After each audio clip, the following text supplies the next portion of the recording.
yan, Happy New Year sa ating lahat mga Diyas. Ito yung gawa namin ngayong 2025. So meron dito ang CRF. So bali na ano yung kanyang balbula.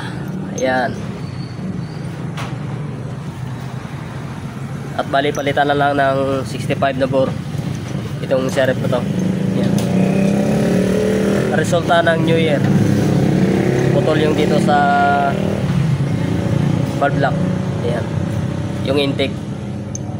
So hindi lang natin na videoan nung simula. Na-port natin yung head, na-chamber natin kasi para hindi babangga yung sa piston sa kanyang gilid ng head.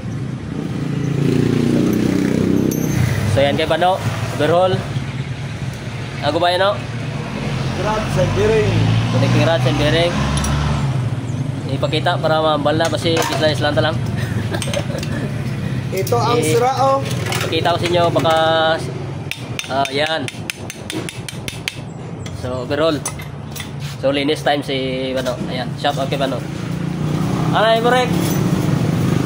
Ito kay Eric pala mga idea sa palit ng Palitan ng black na 150. pang 150, 125 ito palitan ng pang 150. Ayan.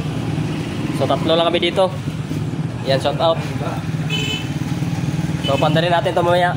Siguro medyo matagal pa yan kay Bano, pero videoan natin yan pagkatapos kay Eric. Ayan.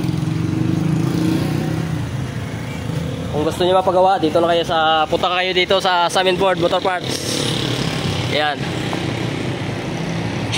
Along National Highway. So yan, buuin na natin yon sa SRF. Si Bano maglinis muna siya ng makina at pati rin si Eric. Ayan. So babalikan ko yung mamaya.